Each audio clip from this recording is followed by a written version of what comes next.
Welcome back to part 2 of our social support session in our chronic pain management series.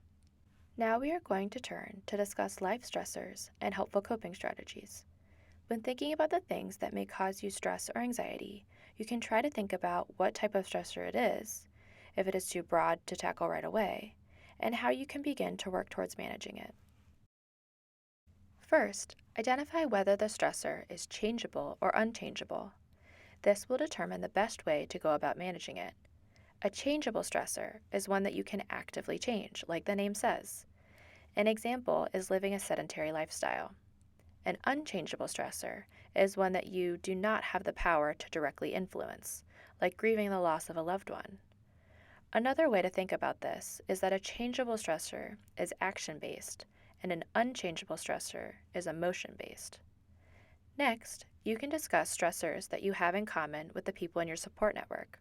This is a great way to share coping strategies and gain feedback from others, which is beneficial for both the sharer and the person listening. Then, if the stressor is very broad, try to break it down into specific issues.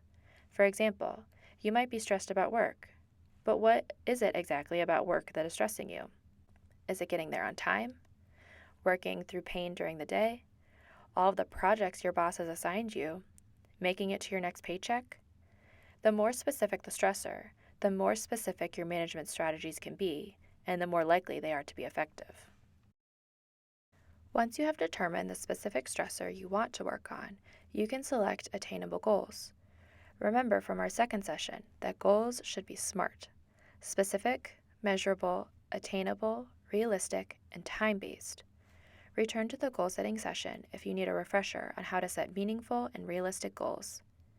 If you are someone who is more motivated with a partner by your side, identify someone in your support network who can work with you to reach your goal. This person may be working towards the same goal, or may just be along for the ride.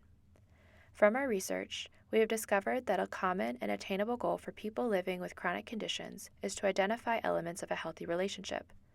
Some of these elements include safety, intimacy, power sharing, and positive self-esteem.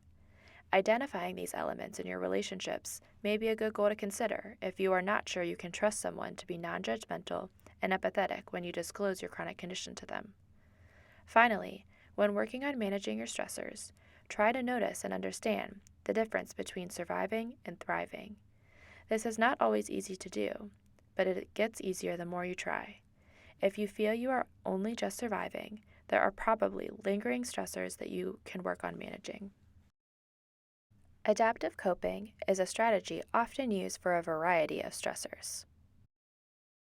There are two types of adaptive coping: problem-focused coping and emotion-focused coping. With problem-focused coping, you look at the underlying problem that is causing stress and receive tangible, direct information that helps to resolve that problem. A common example is identifying strategies for consistent treatment adherence for your chronic condition. We recommend the use of journals or electronic reminders. With problem-focused coping, you are encouraged to play an active role in growth and problem solving. This means accepting chronic pain as part of a daily life and considering treatment and appointments as the normal day-to-day. Problem-focused coping is best for coping with changeable stressors. With emotion-focused coping, you evaluate your emotions in response to a stressor and how you manage them in a healthy way after a stressful event. Healthy emotion-focused coping could include stepping away from the problem to cool off, while unhealthy emotion-focused coping could include lashing out after the event. Examples of emotion-focused coping strategies include religious coping, emotional expression, activity pacing, and relaxation exercises like anger management, breathing exercises, meditation, and mindfulness. Emotion-focused coping is best for coping with unchangeable stressors. The end goal of the session, the combination of seeking social support, disclosing chronic conditions, properly identifying stressors, and using adaptive coping, is to help you understand and develop post-traumatic growth.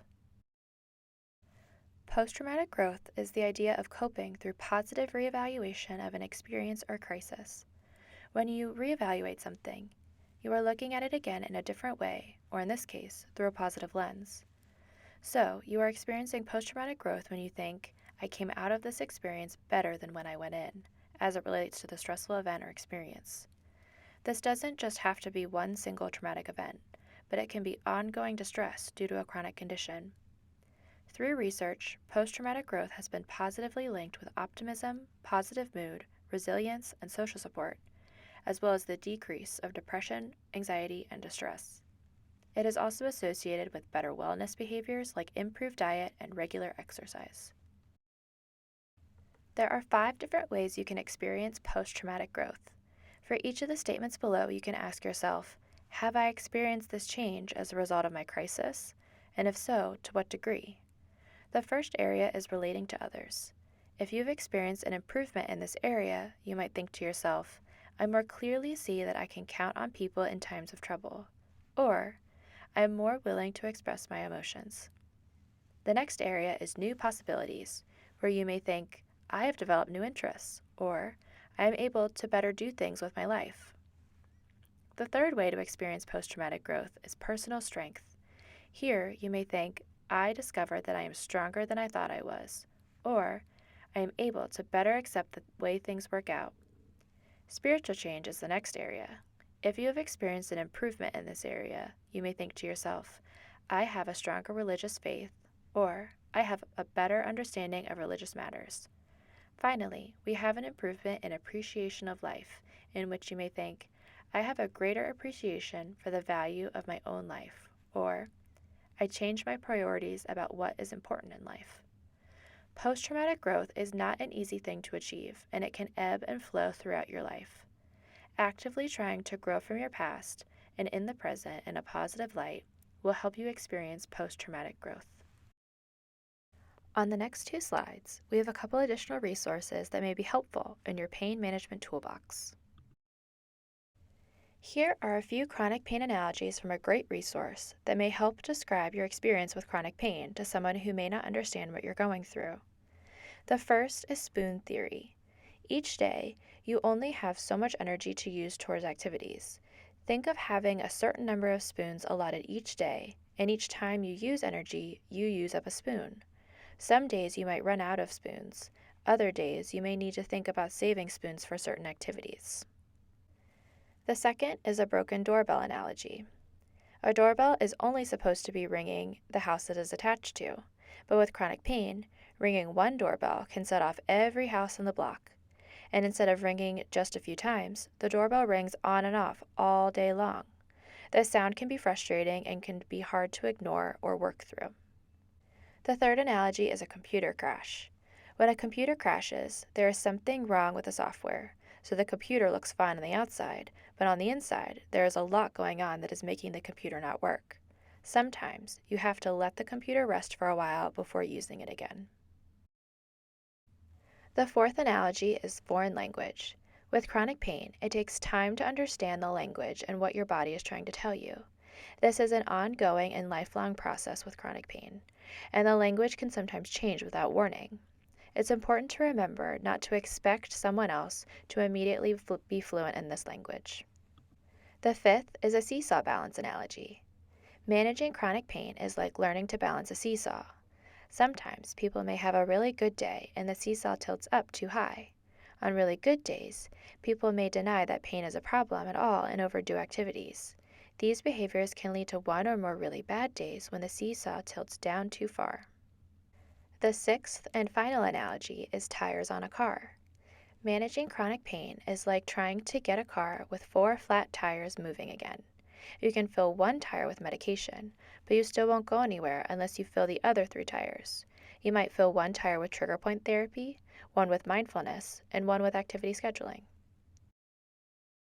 Here is a worksheet that can help you think through the who, when, how, and why of disclosing to someone about your chronic condition so that you can build your support system or evaluate your current support system.